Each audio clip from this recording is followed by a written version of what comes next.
നമസ്കാരം. പൊതുവേദിയിലേക്ക് സ്വാഗതം. സിൽവർ ലൈനെതിരായ പ്രതിഷേധത്തിന് അതിവേഗമാണിപ്പോൾ. ഇന്നലെ മാടപ്പള്ളിയിലെങ്കിൽ ഇന്ന് തിരൂരും ചോറ്റാനിക്കരയിലുമെല്ലാം പ്രതിഷേധം.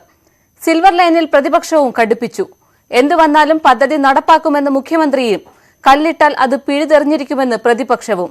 കല്ലുപറിച്ചാൽ പദ്ധതി തകരില്ലെന്നും CPM പ്രഖ്യാപിക്കുന്നു. ചുരുക്കത്തിൽ കേരളം വലിയൊരു സമരത്തിനാണ് സാക്ഷ്യം വഹിച്ചുകൊണ്ടിരിക്കുന്നത്.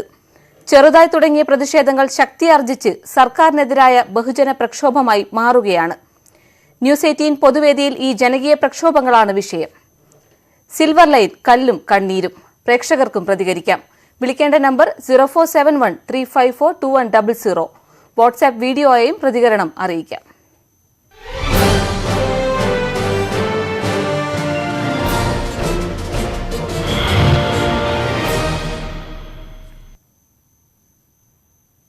ഇതിനൊരു സർവേ നടത്തിയിട്ടില്ല, ജിയോളജിക്കൽ സ്റ്റഡി നടത്തിയിട്ടില്ല, ജിയോ ടെക്നിക്കൽ സ്റ്റഡി നടത്തിയിട്ടില്ല, ലൊക്കേഷൻ സർവേ നടത്തിയിട്ടില്ല, അലൈൻമെന്റ് ഇല്ല, എസ്റ്റിമേറ്റ് ഇല്ല, എത്രമാത്രം പ്രകൃതി വിഭവങ്ങൾ ഉപയോഗിക്കുമെന്നതിൻ്റെ കണക്കില്ല. പിന്നെ എന്ത് DPR ആണ്? ഡീറ്റെയിൽഡ് പ്രോജക്റ്റ് റിപ്പോർട്ട് എന്ന് പറഞ്ഞു കഴിഞ്ഞാൽ എന്താണ് പിന്നെ? അപ്പം തട്ടിക്കൂട്ടിയ അബദ്ധ പഞ്ചാംഗമാണ് DPR. ഇങ്ങനൊരു പദ്ധതി കേരളത്തിൽ നടത്താൻ കേരളത്തിലെ ജനങ്ങൾ സമ്മതിക്കില്ല. ഞങ്ങൾ അതിനോടൊപ്പമാണ്. ഞങ്ങൾ ഈ സമരം ഏറ്റെടുക്കുകയാണ്. അത് ഞങ്ങൾ നേരത്തെ പ്രഖ്യാപിച്ചിട്ടുള്ള കാര്യമല്ലേ. കല്ല് പിഴുതെറിയുവാണല്ലോ, ജനങ്ങൾ പിഴുതെറിയുവാണ്. ഒന്നും ചെയ്തില്ലല്ലോ. ഒന്നും ചെയ്യാതെ ഞാൻ ഈ പദ്ധതി നടപ്പാക്കും എന്ന് പറഞ്ഞു പോയാൽ ആ ദാസ്യത്തിന് ഞങ്ങൾ വഴങ്ങി കൊടുക്കുന്ന പ്രശ്നമില്ല. ഇനിയും മഞ്ഞക്കല്ലുമായിട്ട് വന്നാൽ നിങ്ങൾ ഏത് രീതിയിലാണോ ഇതുവരെ കൈകാര്യം ചെയ്തത് അതേ രീതിയിൽ കൈകാര്യം ചെയ്യണം. പിണറായി വിജയന്റെ അഹന്തയുടെ കല്ല് ഈ നാട്ടിലെ ജനങ്ങളുടെ നെഞ്ചത്ത് വെക്കാൻ നമ്മൾ അനുവദിക്കരുത്. അതുകൊണ്ട് അത്തരത്തിലുള്ള ഒരു ശ്രമവും നടക്കില്ല. ഈ തരത്തിൽ അക്രമത്തിലൂടെ ജനങ്ങൾക്ക് ആവശ്യമില്ലാത്തൊരു പദ്ധതി ഒരു സർക്കാർ, എന്തിന് സർക്കാർ ആർക്ക് വേണ്ടിയാ? ഈ നാട്ടിലെ ജനങ്ങൾക്ക് വേണ്ടി, ജനങ്ങൾക്ക് ക്ഷേമത്തിന് വേണ്ടിയിട്ടല്ലേ സർക്കാരിനെ തെരഞ്ഞെടുത്തിരിക്കുന്നത്. ജനങ്ങൾക്ക് വേണ്ടാത്ത പദ്ധതി ഇനി ജനങ്ങൾ തെറ്റിദ്ധാരണ കൊണ്ടാണെങ്കിൽ ജനങ്ങളെ ബോധ്യപ്പെടുത്ത്. ഇപ്പോൾ എല്ലാ സ്ഥലത്തും കല്ലിടുന്ന സ്ഥലത്ത് പോയി കോൺഗ്രസുകാർ കല്ല് വാരിക്കൊണ്ടുപോകും. അവർക്ക് കല്ല് കുറച്ച് വേണമെങ്കിൽ നമുക്ക് എവിടെന്നെങ്കിലും എത്തിച്ചു കൊടുക്കാം. പക്ഷെ ഈ കല്ല് കൊണ്ടുകൊണ്ടോ കാര്യമുണ്ടോ? കുറച്ച് കല്ല് വാരി കൊണ്ടുപോയാൽ ഈ പദ്ധതി തടയാൻ സാധിക്കുമോ? ഇത്ര രീതിയിൽ ചിന്തിക്കുന്നൊരു പ്രതിപക്ഷം കേരളത്തിൽ ഇതിനു മുമ്പ് എപ്പോഴെങ്കിലും കണ്ടിട്ടുണ്ടോ? ഇത് ഒരു നശീകരണ രീതിയിലാണ് കേരളത്തിലെ പ്രതിപക്ഷം ചിന്തിക്കുന്നത്. ഇതിനെതിരെ കേരളത്തിലെ ജനങ്ങൾ സജീവമായി രംഗത്തിറങ്ങിക്കൊണ്ട് LDF ഗവൺമെന്റ് പിന്നിൽ, വികസന പദ്ധതികൾക്ക് പിന്നിൽ ഉറച്ചു നിൽക്കണം. കേരള പദ്ധതിക്ക് കല്ലിടാൻ അനുവദിക്കില്ലെന്നാണ് നാട്ടുകാരുടെ ഉറച്ച നിലപാട്. ഇപ്പോൾ പാലക്കാട് നിന്ന് കണ്ണദാസനുണ്ട്. കണ്ണദാസൻ, താങ്കൾക്ക് എന്താണ് പറയാനുള്ളത്? മാഡം, രാജീവ് ഗാന്ധി സാറ് 21ാം നൂറ്റാണ്ടിലേക്ക് ഇന്ത്യ നയിച്ചുകൊണ്ടിരിക്കുമ്പോഴാണ് ശ്രീപെരുമ്പത്തൂരിന്റെ ദാരുണമായി മരണപ്പെട്ടത്. അതുപോലെ സഞ്ജയ് ഗാന്ധി ഹെലികോപ്റ്റർ അപകടത്തിൽ മരണപ്പെട്ടു. ഇന്ദിരാഗാന്ധി അംഗരക്ഷകന്റെ വെടിയേറ്റ് മരിച്ചു. അപ്പോ ഇന്ത്യൻ നാഷണൽ കോൺഗ്രസ് ആണ് എല്ലാ വികസന പദ്ധതിയും പഞ്ചവത്സര പദ്ധതിയും നടപ്പിലാക്കിയത്. ഈ രാജീവ് ഗാന്ധി സാറ് 21ാം നൂറ്റാണ്ടിലേക്ക് നയിച്ചുകൊണ്ടിരിക്കുമ്പോഴാണ് അദ്ദേഹം ശ്രീപെരുമ്പത്തൂരില് ദാരുണമായി മരണപ്പെട്ടത്. അവരിന്റെ പദ്ധതിയാണ് ഇവര് നടപ്പിലാക്കുന്നത്. പക്ഷെ ജനങ്ങൾക്ക് എതിർപ്പുണ്ടെങ്കിൽ അത് പടിപടിയായിട്ട് പിന്നെ നടപ്പിലാക്കിയാൽ മതി എന്നാണ് അഭിപ്രായം. ഇപ്പൊ കൊങ്കൺ റെയിൽവേ 1991 ശേഷം വന്നതാണ്. കൊങ്കൺ റെയിൽവേ 1991 ശേഷം വന്നതാണ്. അപ്പോ സ്പീഡിൽ പോകണമെന്നുള്ള ആൾക്കാർക്ക് വേണമെന്നുണ്ടെങ്കിൽ പിന്നെ പതുക്കെ ചെയ്താൽ മതി എന്നാണ് അഭിപ്രായം. ഇത്രയും ജനങ്ങളെ ബുദ്ധിമുട്ടിക്കരുത് എന്നാണ് അഭിപ്രായം. കൊങ്കൺ റെയിൽവേക്ക് എല്ലാവരും പിന്തുണച്ചല്ലോ. ശ്രീധരൻ സാറിനെ എല്ലാവരും പിന്തുണച്ചു. കൊങ്കൺ റെയിൽവേ ഇപ്പോ പിന്നെ മംഗലാപുരം വഴിക്ക് ബോംബെ വരെ പോകാലോ, ഡൽഹി വരെ പോകാലോ. അപ്പോ വേണം, സ്പീഡിൽ പോകണമെന്ന ആൾക്കാർക്ക് വേണമെന്നുണ്ടെങ്കിൽ മാത്രം വേണ്ട, അത് 21ാം നൂറ്റാണ്ടാവുമ്പോ മതി പറയാം. പഞ്ചവത്സര പദ്ധതിയൊക്കെ കൊണ്ടുവന്നത് ജവഹർലാൽ നെഹ്റുവാണ്. ഇവര് എല്ലാ വരുത്തിയതാണ് ചെയ്തത്. നമ്മള് രാഷ്ട്രീയം പറയല്ല. ശരി, ജനങ്ങളുടെ ആശങ്ക പരിഹരിച്ചു വേണം പദ്ധതി നടപ്പാക്കാനെന്നാണ് താങ്കൾ പറയുന്നത് അല്ലേ? കാസർഗോഡ് നിന്ന് ജിജോ എന്നൊരു കോളർ കൂടിയുണ്ട്. ജിജോ, സംസാരിച്ചോളൂ. എന്താണ് താങ്കൾക്ക് പറയാനുള്ളത്? ഈ സിൽവർ ലൈനിന്റെ ആവശ്യം കേരളത്തിനില്ല. കാരണം ഞാൻ പറയുന്നത് ഇപ്പം മഹാരാഷ്ട്രയിൽ നിന്നൊരു അതിവേഗപാത വരുന്നുണ്ടല്ലോ ഡൽഹിയിലേക്ക്. അത് എന്തുകൊണ്ടാണ് ഈ അവിടുത്തെ മാർക്സിസ്റ്റ് പാർട്ടി തന്നെയാണല്ലോ അവിടെ സംസ്ഥാന സെക്രട്ടറി എതിർത്ത ഒരു സംഭവം ഉണ്ടായിരുന്നല്ലോ, ഈ കർഷകരെ ഉപദ്രവിച്ചുകൊണ്ട് നടത്താൻ പാടില്ലായിരുന്നു. പിന്നെ എന്താണ് കേരളത്തിലത്? ഇപ്പൊ നേരത്തെ കോടിയേരി ബാലകൃഷ്ണൻ പറയുന്നത് കേട്ടോ, നേരത്തെ ഒരു വാർത്താ സമ്മേളനത്തില് പിന്നെ നമ്മളെ UDF കൺവീനർ തിരുവനന്തപുരത്ത് കല്ല് പറിച്ചു കളഞ്ഞു. അയാൾക്ക് എന്താ അവിടെ സ്ഥലമുണ്ടോന്ന് ഞാൻ ചോദിക്കട്ടെ. സോളാർ സമരത്തിൽ ഈ കൊടിയേരി അടക്കം പോയി കിടന്ന ഈ കൊടിയേരിയുടെ പൈസ പോയിട്ടുണ്ടോ? കൊടിയേരിയുടെ പൈസ ഒന്നും പോയിട്ടില്ലല്ലോ സമരം നടത്തുമ്പോ. EMSഉം ഈ ഒക്കെ സമരം ചെയ്തത് അവരെ ഇതിനു വേണ്ടിയിട്ടാണ് സമരം ചെയ്തത്. ഇപ്പൊ നേരത്തെ പറഞ്ഞിട്ട് കല്ല് കോൺഗ്രസിന് വേണമെങ്കിൽ ഞങ്ങൾ ഇറക്കി കൊടുക്കാന്ന്. വിഴിഞ്ഞത്തേക്ക് കുറച്ച് കല്ലിറക്കി കൊടുക്കട്ടെ, വിഴിഞ്ഞ പോർട്ട് തയ്യാറാവട്ടെ. ആദ്യം അത് ചെയ്യ്. നേരത്തെയൊക്കെ പദ്ധതികൾ ഗവൺമെന്റ് ഏറ്റെടുത്ത പദ്ധതികളുണ്ടല്ലോ, അതൊന്നും എന്താ ചെയ്യാത്തത്? എറണാകുളം സീപോർട്ട് എയർപോർട്ട് റോഡുണ്ടല്ലോ, എന്തുകൊണ്ട് ചെയ്യില്ല? അവിടെയൊക്കെ കല്ലിട്ടിട്ട് അവിടെയുള്ള ആൾക്കാർക്ക് ഇപ്പൊ ഒരു ലോൺ എടുക്കാനോ ഇല്ലെങ്കിൽ വിദ്യാഭ്യാസ ലോണോ ഇല്ലെങ്കിൽ കുട്ടികളുടെ വിവാഹം കഴിപ്പിക്കാൻ വേണ്ടി ഒരു സാമ്പത്തികതോ എന്തെങ്കിലും നേടാൻ സമ്മതിക്കുന്നുണ്ടോ ഗവൺമെന്റ്? ഇല്ലല്ലോ. ഇത് ജനങ്ങളെ ബുദ്ധിമുട്ടിക്കാൻ വേണ്ടി. അതെ, ഈ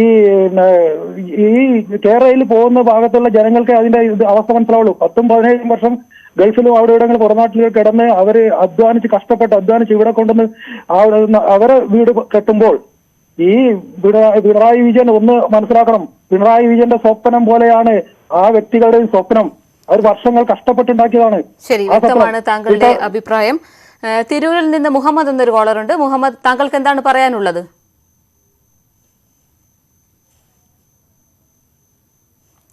കോട്ടയത്ത് നിന്ന് ബെന്നി എന്നൊരു കോളറാണുള്ളത്. ബെന്നി, പറഞ്ഞോളൂ.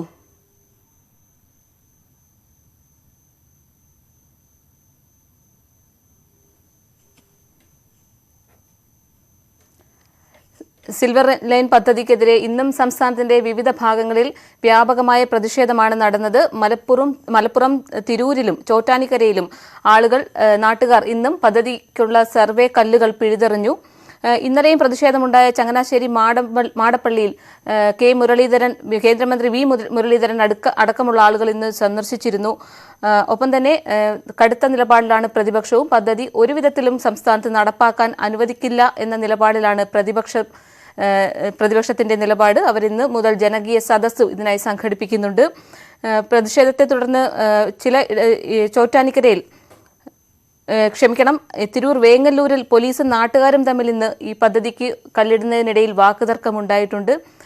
ഇത്തരത്തിൽ കടുത്ത പ്രതിഷേധത്തിനാണ് വിവിധയിടങ്ങളിൽ ഇന്നും വേദിയായത്. കഴിഞ്ഞ ദിവസവും ഇതുപോലെ ചങ്ങനാശ്ശേരി മാടപ്പള്ളിയിലടക്കം വലിയ തരത്തിലുള്ള പ്രക്ഷോഭം ഉണ്ടായി. ചെറിയ രീതിയിൽ തുടങ്ങിയ പ്രക്ഷോഭം ഇപ്പോൾ വലിയ തരത്തിൽ ആയി മാറുന്ന ഒരു കാഴ്ചയാണ് ഇപ്പോൾ കാണുന്നത്.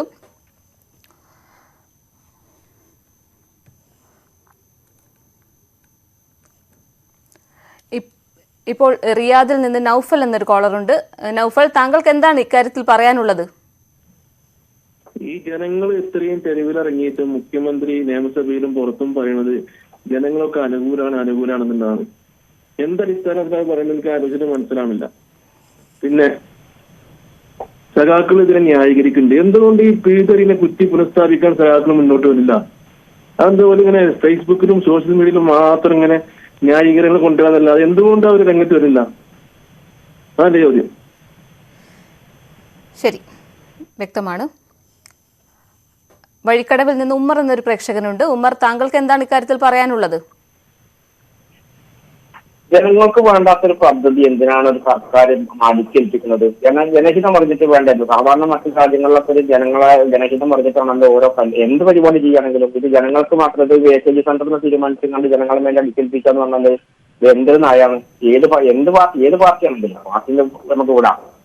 ഒരു ഭരണകക്ഷിക്ക് പ്രതിപക്ഷത്തോടോ അല്ലെങ്കിൽ നാട്ടിലെ ജനങ്ങളോട് ഉത്തരവാദിത്തം വേണ്ടിയാണ്. ഒരു തരം ഉത്തരവാദിത്തം ഇല്ലാതെ അഹങ്കാരത്തിന്റെ കല്ല് എന്നതിന് പറയാൻ പറ്റുള്ളൂ. ശരിയാണ്. പക്ഷേ നാട്ടിൽ ഏതൊക്കെ വികസന പ്രവർത്തനങ്ങൾ ഉണ്ടായിട്ടുണ്ടെങ്കിലും ഈ ഭൂമി നഷ്ടപ്പെടുന്നവർ സ്വാഭാവികമായി പ്രതികരിക്കാറുണ്ട്. അത് സ്വാഭാവികമല്ലേ? തികച്ചും സ്വാഭാവികമല്ല. അങ്ങനെയല്ലല്ലോ ഇത് എവിടെയാണ് പറഞ്ഞില്ല, ഒരു പ്രകടന പത്രികയിൽ പറഞ്ഞിട്ടുണ്ടാകാതെ ഇത് സ്വാഭാവികമായിട്ട് നിയമനിർമ്മാണ സഭയിൽ പ്രശ്നം പിന്നെ അവരെ വെച്ചിട്ടുണ്ട്. അവിടുന്ന് പ്രതിപക്ഷത്തിന്റെ അതല്ലെങ്കിൽ മറ്റുള്ള ആൾക്കാരുടെ അംഗീകാരത്തിന് മേടിച്ചിട്ടുണ്ട്. ഇത് അതല്ല ആദ്യം ചെയ്യേണ്ടത്.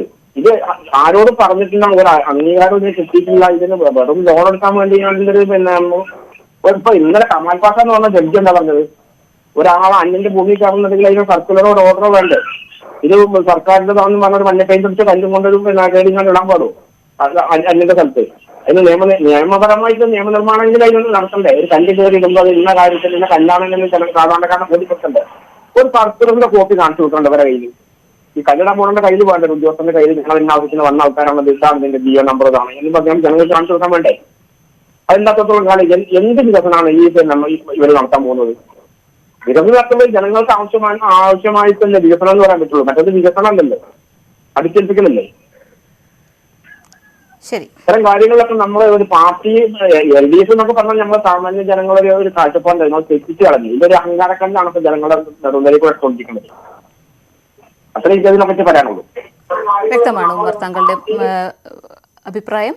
ഇപ്പോൾ ഇടുക്കിയിൽ നിന്ന് ജോളി എന്നൊരു പ്രേക്ഷകയാണുള്ളത്. ജോളിക്ക് എന്താണ് ഇക്കാര്യത്തിൽ പറയാനുള്ളത്? വികസനം നല്ലതാണ്, പക്ഷേങ്കില് ഈ ആളുകളുടെ എല്ലാം കണ്ണീരും ഇതുമെല്ലാം കണ്ടുകൊണ്ടിരിക്കുന്നത് ഞങ്ങൾക്ക് പറയാനുള്ളത്, ഇതുപോലെ ഈ എത്ര കാലങ്ങളായിട്ട് അവർ കഷ്ടപ്പെട്ടുണ്ടാക്കിയ മുതലുകളാണ് ഈ നശിപ്പിച്ചുകൊണ്ടിരിക്കുന്നത്. അപ്പോൾ അവർക്ക് അതുപോലെ എവിടെയെങ്കിലും സർക്കാർ സ്ഥലവും വീടും ഇവർക്ക് ഇതുപോലെ ഇവര് വെച്ചിരിക്കുന്ന പോലത്തെ ഒരു വീടുണ്ടാക്കി സർക്കാരിന് കൊടുക്കാൻ സാധിക്കുമെന്നുണ്ടെങ്കിൽ മാത്രം അവരുടെ വീടുകളിൽ കൂടി കൊണ്ടുപോയി കല്ലിടുക. ആദ്യം അവർക്ക് ആ വീടും ആ സ്ഥലവും അതേപോലെ ദേഹണ്ണങ്ങളും ഉണ്ടാക്കി കൊടുത്തതിന് ശേഷം അവരുടെ വീടുകളിൽ കൂടി പോയി കല്ലിടാൻ സർക്കാരിനോട് പറയണം. എനിക്കതാണ് പറയാനുള്ളത്. ശരി, കൊടുങ്ങല്ലൂരിൽ നിന്ന് സുഭാഷ് എന്നൊരു കോളറാണുള്ളത്. സുഭാഷിന് എന്താണ് പറയാനുള്ളത്? അത് നമ്മുടെ രാജ്യത്തുള്ള വികസനങ്ങള് നടക്കേണ്ടത് തന്നെയാണ്. ഞാൻ പലപ്പോഴും സഞ്ചാരം എന്ന പരിപാടി എപ്പോഴും കാണുന്ന ഒരു പ്രേക്ഷകനാണ്. അതിന് ഈ സന്തോഷ് കുളങ്ങര പോയ പല സ്ഥലങ്ങളും കാണുമ്പോൾ നമ്മുടെ രാജ്യത്ത് ഇത്തരം കാര്യങ്ങളുടെ വികസനങ്ങൾ ഇല്ലല്ലോ എന്നുള്ള ഒരു കാര്യങ്ങൾ ചിന്തിക്കാറുണ്ട്. ആ രീതിയിൽ നോക്കുമ്പോൾ നമ്മൾ ഈ വികസനത്തിന് അനുകൂലമായിട്ട് നിൽക്കേണ്ടതാണ്. സർക്കാർ മുൻകൂട്ടി തന്നെ പറഞ്ഞിട്ടുണ്ട്, നഷ്ടപ്പെടുന്നവർക്ക് എല്ലാം കൊടുക്കുമെന്ന് തന്നെയാണ് പറഞ്ഞിട്ടുള്ളത്. അതിനും മുമ്പുള്ള നടപടിക്രമങ്ങളാണ് ഇപ്പോൾ നടന്നുകൊണ്ടിരിക്കുന്നത്. ഇതിന് തടസ്സം പിടിച്ചുകൊണ്ട് ഇതിനെ വെറും രാഷ്ട്രീയപരമായി ജനങ്ങളെ എതിരാക്കാൻ വേണ്ടിയുള്ള ഒരു പ്രവർത്തനമാണ് ഇവിടെ BJPയും കോൺഗ്രസും നടത്തിക്കൊണ്ടിരിക്കുന്നത്. ഇതിനെതിരെ ശക്തമായിട്ട് മറ്റുള്ളവർ രംഗത്ത് വരണമെന്ന് ഞാൻ അഭ്യർത്ഥിക്കുകയാണ്. ശരിക്കും വികസന പ്രവർത്തനത്തിന് തടസ്സം നിന്നാൽ പുതുതലമുറകൾക്ക് അതൊരു ശാപമായിട്ട് തീരുന്ന കാര്യമായിട്ടും അത് മാറും. അതുകൊണ്ട് എല്ലാ ജനങ്ങളും സർക്കാരുമായിട്ട് ബന്ധപ്പെട്ട് സഹകരിച്ച് പ്രവർത്തിക്കണമെന്ന് അഭ്യർത്ഥനയാണിത്. ഇത് പുതുതലമുറകൾക്ക് വേണ്ടിയുള്ള ഒരു അഭ്യർത്ഥനയാണ്. ശരി, കോട്ടക്കലിൽ നിന്ന് ഷബീർ എന്നൊരു കോളറാണ് അടുത്തതായുള്ളത്. ഷബീറിന് എന്താണ് പറയാനുള്ളത്? അതായത് ഇത് ഏത് കാലത്തും ഏത് പാർട്ടി ഭരിച്ചാലും ആര് മുഖ്യമന്ത്രി ആയാലും ഏത് കാലത്തും എന്ത് കാര്യം ചെയ്താലും അതിന് എതിർപ്പും ഉണ്ടാകും, നല്ല പിന്തുണ ഉണ്ടാവും. അത് ഒരു പക്ഷെ ഈ സമയത്ത് ഇത് ചെയ്ത സമയത്ത് ചിലപ്പം അതിന് എതിർപ്പുണ്ടായതിനും ഭാവിയിൽ അത് ഗുണകരമായി വരുന്നതാണ് എന്റെ പേഴ്സണൽ അഭിപ്രായം. പക്ഷെ ഈ പോലീസിനെ ഉപയോഗിച്ച് അടിച്ചമർത്തിക്കൊണ്ടുള്ള രീതിയോട് താങ്കൾക്ക് യോജിക്കാൻ സാധിക്കുന്നുണ്ടോ? അടിച്ചമർത്തിക്കൊണ്ടുള്ള അതല്ലാതെ വേറെ വഴിയില്ലല്ലോ. കാരണം വെച്ചാൽ ഏത് പാർട്ടിയാണെങ്കിലും പ്രതിപക്ഷത്തുള്ളവർ അവർ വെറുതെ ഇരിക്കൂല. നല്ല കാര്യമാണെങ്കിലും ചീത്ത കാര്യമാണെങ്കിലും അതിനെ എതിർത്തുകൊണ്ടേ ഇരിക്കും. അതിന്റെ പിന്നിൽ ആളുകളുണ്ടാവും. അതാണ് നമ്മൾ മുൻപ് കാലത്തൊക്കെ കണ്ടിട്ടുള്ളത്. ഇപ്പൊ കരുണാകരൻ മുഖ്യമന്ത്രി ആയിരിക്കുന്ന സമയത്തല്ലേ മറ്റേ ഒരു ബൈപ്പാസ് അവര് ചെയ്തത്, മുഖ്യമന്ത്രി ആയിരിക്കുന്ന കരുണാകരൻ ചെയ്തത്. അതുപോലുള്ള എന്താ പറയാ, ഒരു ഒറ്റക്ക് തീരുമാനം എടുക്കണം മുഖ്യമന്ത്രി ആകുമ്പോൾ അത് കാര്യങ്ങൾ ജനങ്ങൾക്ക് നല്ല കാര്യങ്ങൾ കിട്ടും. ഇന്നല്ലെങ്കിൽ നാളെ അത് എന്റെ പേഴ്സണൽ അഭിപ്രായത്തിൽ ഇന്നല്ലെങ്കിൽ നാളെ അത് തീർച്ചയായിട്ടും സ്വർണ്ണ ലിപിയിൽ കൊത്തി വെക്കപ്പെടുന്നതെന്ന് എനിക്ക് പറയാനുള്ളത് ഭാവിയിൽ. കാരണം മറ്റുള്ള രാജ്യങ്ങളിലൊക്കെ താങ്കളുടെ അഭിപ്രായം ഭാവി മുൻനിർത്തിയുള്ള പദ്ധതിയാണിതെന്നാണ് ഷബീർ പറഞ്ഞത്. അടുത്തതായി ബാംഗ്ലൂരിൽ നിന്നും അഖില എന്നൊരു കോളറാണുള്ളത്. അഖിലയുടെ അഭിപ്രായം എന്താണ്? ഇപ്പോൾ പറഞ്ഞ അഭിപ്രായത്തോട് ഞാൻ ഒട്ടും യോജിക്കുന്നില്ല. കേരളത്തിൽ ജീവിക്കുന്ന ഒരു 70% ആളുകളും പാവപ്പെട്ടവരാണ്. അന്നന്ന് ജോലി ചെയ്ത് അന്നന്ന് കഴിയുന്നവരാണ് അവര്. നമുക്ക് തിരുവനന്തപുരത്ത് നിന്നും കോഴിക്കോടോട്ട് ഈ 4 മണിക്കൂർ കൊണ്ട് യാത്ര ചെയ്യേണ്ട ഒരാവശ്യവും അവർക്കില്ല. അതും ഈ നമ്മളിപ്പോ ഒരു ഫ്ലൈറ്റ് ചാർജ് അല്ലെങ്കിൽ ടിക്കറ്റ് ചാർജ് എത്ര രൂപയാവും? ഈ 2000-3000 കൊടുത്ത് നമുക്ക് അത്രയും ഇത് കൊടുത്ത് നമുക്ക് ടിക്കറ്റ് നമ്മൾ ചാർജ് കൊടുത്ത് നമുക്ക് അവിടെ വരെ പോകേണ്ട ആവശ്യമില്ല. ഇവൻ ഈ പാവപ്പെട്ട ഏറ്റവും കൂടുതലും ഈ വീടുകളും ഈ കല്ലിടാനും വന്നിരിക്കുന്നത് പാവപ്പെട്ടവരുടെ വീടുകളിലാണ്. ഈ പാവപ്പെട്ടവരെന്ന് പറഞ്ഞാൽ എത്ര വർഷം അവർ കിടന്ന് കഷ്ടപ്പെട്ടാണ് ഒരു വീട് അവരുടെ ആ സ്വപ്ന ഭവനം ഉണ്ടാക്കുന്നത്. അത് ഒരു മുന്നറിയിപ്പുമില്ലാതെ വന്ന് ഇവിടെ ഞാൻ കല്ലിടുവാണ്, ഇത് സർക്കാർ ഏറ്റെടുക്കുക എന്ന് പറഞ്ഞാൽ ആർക്കെങ്കിലും അംഗീകരിക്കാൻ പറ്റും? ഒരിക്കലുമില്ല. ഒരിക്കലും അതൊന്നും അംഗീകരിക്കാൻ പറ്റത്തില്ല. അതിന് ഏത് സർക്കാർ വന്നാലും അവർ നല്ലൊരു റോഡ് ഉണ്ടാക്കട്ടെ. കേരളത്തിൽ എത്ര റോഡുണ്ട് നല്ല റോഡ്? ഒരു കുണ്ടും കുഴിയില്ലാത്ത ഏത് റോഡുണ്ട് നല്ലത്? അതൊക്കെ വികസിപ്പിക്കട്ടെ. അപ്പൊ കുഴപ്പമില്ല. 4 മണിക്കൂർ കൊണ്ട് എത്തേണ്ടടുത്ത് 3 മണിക്കൂർ, നല്ല റോഡാണെങ്കിൽ 3 മണിക്കൂർ കൊണ്ട് എത്താം. അതാണ് ആദ്യം ചെയ്യേണ്ടത്. അല്ലാതെ മറ്റുള്ളവരുണ്ടാക്കിയ സ്വത്ത് പിടിച്ചെടുക്കുകയല്ല. സർക്കാർ എന്തിനാ? സർക്കാരും പോലീസും നമ്മുടെ സ്വത്തും ഇതെല്ലാം കാക്കാനുള്ളവരാണ്. നമ്മൾ അതിനാണ് അവര് വോട്ട് കൊടുത്ത് ജയിപ്പിക്കുന്നത്. അല്ലാതെ നമ്മുടെ സ്വത്തിനെ തട്ടിപ്പറിച്ച് സർക്കാരിൻ്റെതാക്കാനല്ല. ശരി, ഇത്തരം ഒരു പദ്ധതി ആവശ്യമില്ലെന്നാണ് അഖിലയുടെ അഭിപ്രായം. പൊതുവേദിയിൽ ഇനിയൊരു ഇടവേള.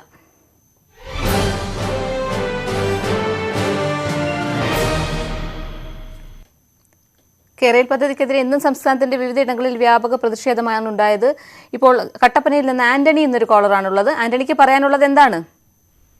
ഈ സിൽവർ റൈൻ എന്ന് പറഞ്ഞാൽ ഇടുക്കിയെ സംബന്ധിച്ചിടത്തോളം സിൽവർ റൈനിനോട് പ്രത്യേകിച്ച് പ്രയോജനമൊന്നും ഇടുക്കിക്കാർക്ക് കൂടുതലുണ്ടെന്ന് തോന്നുന്നില്ല. എങ്കിലും ഇത് ഇത്രയും പണമില്ലാതെ നമുക്ക് സർക്കാർ കിടന്ന 100 കൂട്ടം കാര്യങ്ങൾ ഇവിടെ വളർത്തി ഇവിടെ നമ്മുടെ വെള്ളപ്പൊക്കം ഉണ്ടായി. അതിനൊന്നും ഇതുവരെ ഒരു വീട് പോലും വെച്ചു കൊടുക്കാൻ അവർക്ക് കഴിഞ്ഞിട്ടില്ല. ഒത്തിരിയൊക്കെ റോഡ് പോയത് പോലും നന്നാക്കാൻ കഴിയാത്ത ഒരു സർക്കാർ ഇപ്പൊ ഇത്ര ലക്ഷക്കണക്കിന് കോടി രൂപ മുടക്കി ഇങ്ങനെ ഒരു പദ്ധതിയായിട്ട് മുന്നോട്ട് പോകുന്നത് എപ്പോഴും അത് പ്രതിഷേധാർഹമാണ്. പിന്നെ ഈ ജനങ്ങളുടെ അവരുടെ അഭിപ്രായങ്ങളൊന്നും ആരായാതെ അവരുടെ മുറ്റത്ത് കൊണ്ടുപോയി കല്ലിടാൻ ചെല്ലുമ്പോൾ അവര് സമരത്തിനിറങ്ങി അവരുടെ കുട്ടികൾ ഉണ്ടായിരുന്നു, കുട്ടികളെ രംഗത്തിറക്കിയതാണെന്നൊക്കെ പറയുന്നു. ഒരിക്കലും നമുക്ക് ചോദിക്കാൻ പറ്റുന്നില്ല. നമ്മുടെ വീട്ടിൽ കുട്ടികളുണ്ടെങ്കിൽ അവര് അവിടെ ഇറങ്ങി നിൽക്കുമല്ലോ. അപ്പൊ അവരുടെ അമ്മമാരെയൊക്കെ പോലീസ് പിടിക്കുമ്പോൾ അവര് കരുതലും ഒക്കെ ഉണ്ടാക്കും. അപ്പൊ അവരെ മുമ്പിൽ ഇറക്കി നിർത്തി ആണെന്നൊക്കെ പറയുന്നത് ആക്ഷേപമാണ്. അങ്ങനെയൊന്നും പറയാൻ കൊള്ളാവുന്ന നല്ല ഒരു പാർട്ടിക്കാർക്ക്. ഞാന് പിന്നെ ഇത്രയും പെട്ടെന്ന് പോകേണ്ടവർക്ക് ഈ ഇത്രയും പൈസ മതിയല്ലോ, ആൾക്ക് ഒരു ഹെലികോപ്റ്റർ വാങ്ങിച്ചു കൊടുത്താൽ പോരെ? അവർക്ക് പെട്ടെന്ന് സ്ഥലത്തെത്താവല്ലോ. 4 മണിക്കൂർ കൊണ്ട് ഏതാണ്ട് ചെല്ലാമെന്നുള്ളൊരു കണക്കൂട്ടില്ല. അപ്പൊ ഇത്രയും പൈസയൊക്കെ മര്യാദയായിരിക്കും. എല്ലാവർക്കും അത്ര തിരക്കുള്ളവർക്കെല്ലാം ഓരോ ഹെലികോപ്റ്ററും മേടിച്ചു കൊടുത്ത് സർക്കാർ മാതൃക കാണിച്ചു കൊടുക്കട്ടെ എന്നാണ് ഞാൻ പറയുന്നത്. താങ്കളുടെ അഭിപ്രായം വ്യക്തമാണ്. കൊല്ലത്ത് നിന്ന് സനു എന്നൊരു കോളറുണ്ട്. സനുവിന് പറയാനുള്ളത് പറഞ്ഞോളൂ. മാഡം, ഈ ബഡ്ജറ്റ് വന്നപ്പം തൊട്ട് ഞാൻ ഈ TV കാണുന്നുണ്ട്. ഇത് ഈ പ്രതിഷേധം എല്ലായിടും നടക്കുന്നുണ്ട്. ഈ നടക്കുന്ന പ്രതിഷേധം ഈ സർക്കാരിന് തന്നെ ഒന്ന് ശ്രദ്ധിച്ചൂടെ? ഇത് എത്രയോ ഭവനങ്ങളുടെ വസ്തു അവരുടെ അടുക്കളയിൽ കൂടെ ഒക്കെയാണ് ഇത് കടന്നു പോകുന്നത്. ഇതുകൊണ്ട് എന്തോ സർക്കാരിനൊരു നേട്ടം? ഇത് ഇപ്പൊ ഈ ട്രെയിൻ ഇപ്പൊ പോയിക്കൊണ്ടിരിക്കുന്ന അതിന്റെ കൂടെ തന്നെ ഇത് ഒരു സർവേ ഇട്ട് അതിൽ കൂടെ ഇത് ചെയ്യാന്നല്ലേ ഉള്ളൂ സർക്കാരിന് ഈ പദ്ധതി. അല്ലാതെ എന്തിനീ ജനങ്ങളെ ബുദ്ധിമുട്ടിക്കുന്നു? ഇതൊരു വല്ലാത്ത ഓർമ്മ. ഇന്നലെ തന്നെ നമ്മൾ TV കുട്ടികളെ ഇട്ട് വഴിച്ചിറക്കുന്നു റോഡിൽ. ശരിയാണ്, താങ്കളുടെ അഭിപ്രായം വ്യക്തമാണ്. ഒപ്പം നിമ്മി കോട്ടയത്ത് നിന്ന് ചേരുന്നു. ബെന്നി എന്ന കോളറാണ് കോട്ടയത്ത് നിന്നുള്ളത്. ബെന്നിക്ക് എന്താണ് പറയാനുള്ളത്? മാഡം നമസ്കാരം. ന്യൂസ് എയ്റ്റീനിലേക്ക് നമസ്കാരം. പറഞ്ഞോളൂ. ഹലോ, പറഞ്ഞോളൂ, കേൾക്കാം. നമ്മുടെ കെയർ റെയിൽ പദ്ധതിയെ കുറിച്ച് നമ്മളിപ്പം ചർച്ച നടന്നുകൊണ്ടിരിക്കുകയാണ്. കെയർ റെയിൽ പദ്ധതിയും അതിന്റെ പ്രതിഷേധങ്ങളെ കുറിച്ചുള്ള ചർച്ചയാണ് ഇപ്പൊ നടന്നുകൊണ്ടിരിക്കുന്നത്. പക്ഷേ ഞാനൊരു കാര്യം ഇവിടെ പറയാൻ ആഗ്രഹിക്കുന്നു. കെയർ റെയിൽ പദ്ധതി നമുക്ക് ആവശ്യം തന്നെയാണ്. പക്ഷേ ഈ പദ്ധതി നടപ്പാകുമ്പോൾ കാസർഗോഡ് നിന്ന് തിരുവനന്തപുരം വരെ 4 മണിക്കൂർ കൊണ്ട് എത്തുമെന്നാണ് ഇവരുടെ വാദം. ഞാൻ ചോദിക്കട്ടെ, ഈ 4 മണിക്കൂർ കൊണ്ട് കാസർഗോഡ് നിന്ന് തിരുവനന്തപുരത്ത് എത്തേണ്ട ആർക്കാണ് ഇത്ര അർജന്റ്? ഈ കേരളത്തിലെ കൊച്ചു കേരളം, ചെറിയ ഭൂമിയായിട്ടുള്ള നമ്മുടെ ഈ കൊച്ചു കേരളത്തിൽ ഇത്രയും വലിയ ഒരു കാര്യം നടപ്പാകുമ്പോൾ ഇവിടുത്തെ ജനങ്ങൾക്ക് 4 മണിക്കൂർ കൊണ്ട് തിരുവനന്തപുരത്ത് എത്തണമെങ്കിൽ നമുക്കൊരു കണ്ണൂരിൽ നിന്ന് തിരുവനന്തപുരം വരെ ഒരു എയറോഡ്രോം സിസ്റ്റം ചെയ്താൽ മതിയല്ലോ. ഒരു എയറോപ്ലെയിൻ മേടിക്കുന്നതിന് ഇതിന് മാത്രം ചെലവ് വരികയല്ല. ഒന്ന്. രണ്ട്, നമുക്ക് കടൽ മാർഗം ഉണ്ടല്ലോ. കാസർഗോഡ് നിന്ന് തിരുവനന്തപുരം വരെ ഒരു ജലഗതാഗത പാത ഒരുക്കുകയാണെങ്കിൽ അതിന് ഈ പറയുന്ന ഒരു തടസ്സങ്ങളും ഇല്ലല്ലോ. ഒരു ആൾക്കാരെ ഒഴിപ്പിക്കേണ്ട ആവശ്യങ്ങൾ വരുന്നില്ലല്ലോ. ഇത്രയും മാത്രം 50,000 കൂടുതൽ ആൾക്കാരെ ഒഴിപ്പിക്കേണ്ട സ്ഥിതിവിശേഷമാണ് നമ്മുടെ റെയിൽ പദ്ധതിയിലൂടെ വരുന്നത്. നമ്മുടെ വീടും കുടുംബവും, വീടില്ലാത്തവർക്ക് വീട്, ലക്ഷക്കണക്കിന് വീടില്ലാത്ത എത്രയോ കുടുംബങ്ങൾ ഇന്ന് വാടക വീട്ടിൽ താമസിക്കുന്ന ലക്ഷക്കണക്കിന് ആൾക്കാരുണ്ട് നമ്മുടെ കേരളത്തിൽ. അവർക്ക് വീട് വെച്ചു കൊടുക്കാനുള്ള പദ്ധതികൾ നമുക്ക് കൊണ്ടുവരാമല്ലോ. റെയിൽ പദ്ധതി എന്ത് അടിസ്ഥാനത്തിൽ, എന്ത് അർജന്റാണ്, എന്ത് എമർജൻസിയാണ് ഈ റെയിൽ പദ്ധതി കൊണ്ടുള്ളത്? ഇത് ഞാൻ സർക്കാരോട് ചോദിക്കുന്ന ഈ ഒരു കാര്യമാണ്. ഇതുപോലുള്ള പദ്ധതികൾ നമുക്ക് ആവശ്യമാണ്. പക്ഷെ നമ്മൾ കേരളം പോലൊരു കൊച്ചു പ്രദേശത്ത് ഇത്രയും വലിയൊരു പദ്ധതി കൊണ്ടുവരുന്നതിന്റെ ഉദ്ദേശം അത് ജനങ്ങളെ ഏത് രീതി ബാധിക്കുന്നു എന്നുള്ളത് മനസ്സിലാക്കാതെയാണ് അതിൽ പ്രവർത്തിച്ചുകൊണ്ടിരിക്കുന്നത്. ഇപ്പൊ നടക്കുന്ന പ്രതിഷേധങ്ങളുടെ കാരണം അതാണ്. കല്ല് കുഴിച്ചിടാൻ വരുന്നു. എന്ത് കല്ല്? അവരെ അറിയിക്കുന്നില്ല. വീടിന്റെ മുറ്റത്ത് കൊണ്ട് കല്ല് കുഴിച്ചിടുവാണ്. ഇതുപോലുള്ള പദ്ധതികളെ നടപ്പാക്കുന്ന രീതി, എടുത്ത രീതി തെറ്റാണെന്ന് 100% ഉറപ്പാണ്. വ്യക്തമാണ്. താങ്കളുടെ അഭിപ്രായം വ്യക്തമാണ്. സർക്കാർ പദ്ധതി നടപ്പാക്കുന്ന രീതി ശരിയല്ലെന്നാണ് അദ്ദേഹം പറഞ്ഞത്. ഇപ്പോൾ ഡേവിഡ് എന്നൊരു കോളർ കൂടിയുണ്ട്. ഡേവിഡിന് എന്താണ് പറയാനുള്ളത്? ഈ പദ്ധതി ഇവിടെ യാതൊരു ആവശ്യമില്ലാത്തൊരു ഇതാണ്. ഇപ്പൊ എറണാകുളത്ത് നിന്ന് ഞാനൊരു ട്രെയിൻ തന്നെ ഒരിക്കൽ കയറി പോകണ്ടേ. ഞാൻ ധാരാളം യാത്ര ചെയ്യുന്ന ഒരാളാണ്, കേരളത്തിനും പുറത്തോട്ടും. ഒരു മഡ്ഗാവ് എന്ന് പറഞ്ഞിട്ടൊരു വണ്ടിയുണ്ട് എറണാകുളത്ത്. എന്ത് സ്പീഡിലാണ് അതൊന്നും എനിക്ക് കാസർഗോഡ് താമസിക്കേണ്ടത് വന്നു. മംഗലാപുരത്തേക്ക് പോകേണ്ട ഒരു ആവശ്യം ഉണ്ടായിരുന്നു എന്റെ പഴയ ഒരു PF amount മേടിക്കാനായിട്ട്. കാരണം സ്റ്റോപ്പ് കുറവാണ് അതിന്. കേരളത്തിന്റെ ഏറ്റവും വലിയ പ്രശ്നം എന്താ വെച്ചാൽ ഇടവിട്ടുള്ള സ്റ്റോപ്പുകളിൽ ഓരോ MP മാരും പറയും നിർത്ത്, ഇവിടെ നിർത്ത്, അല്ലെങ്കിൽ നാളെ മുതൽ പറ്റില്ല, അല്ലെങ്കിൽ നീ തിരിച്ചു വരുമ്പോൾ അവന് വോട്ട് കിട്ടില്ല എന്നുള്ളതുകൊണ്ട്. അതുകൊണ്ട് ഈ കേരളയിലെ ചിലവർ പറഞ്ഞത് കോമ്പൻസേഷന്റെ പ്രശ്നം, അന്ന് സ്വർണം കൊണ്ട് വേറെ വീട് വെച്ച് കൊടുക്കാം എന്നുള്ളതല്ല ഇപ്പോഴത്തെ പ്രശ്നം. ഇത് മൊത്തം പരിസ്ഥിതി നാശമുണ്ടാക്കും. ഇത്ര ചെറിയ സംസ്ഥാനത്തിന് ഇതിന്റെ യാതൊരു ആവശ്യമില്ല. ഇത് ഇടതുമുന്നണിയിൽ തന്നെ കുറെ പേര് ഈ ഓട്ടോക്രാസി എന്ന് പറയുന്ന അദ്ദേഹത്തിന് മുഖ്യമന്ത്രിയുടെ അതിന് വഴങ്ങി തിരുവായിക്ക് എതിർവായില്ല എന്നുള്ള മട്ടിൽ ഇരുന്നുകൊണ്ട് ആ പാർട്ടി ഇനി ഒരിക്കലും കേരളത്തിൽ അധികാരം കാണാത്ത ചന്ദ്രബാബു നായിഡു ഇതുപോലെയാണ് ആന്ധ്രയിൽ ചെയ്തത്. എന്തോ IT വികസനത്തിനൊക്കെ വേണ്ടി വലിയതൊക്കെ ചെയ്യുന്ന ഒരു അഡ്രസ് ഉണ്ടോ? അത് ഏത് സംസ്ഥാനത്തായാലും ഒരു പഠിച്ചാൽ കൊള്ളാം. അത്രേ എനിക്ക് പറയാനുള്ളൂ. സിൽവർ ലൈനെതിരെ വ്യാപക പ്രതിഷേധമാണ് ഉയരുന്നത്. ഈ വിഷയമാണ് ഇന്ന് പൊതുവേദി പരിശോധിച്ചത്. പൊതുവേദി പൂർണ്ണമാകുന്നു. നമസ്കാരം.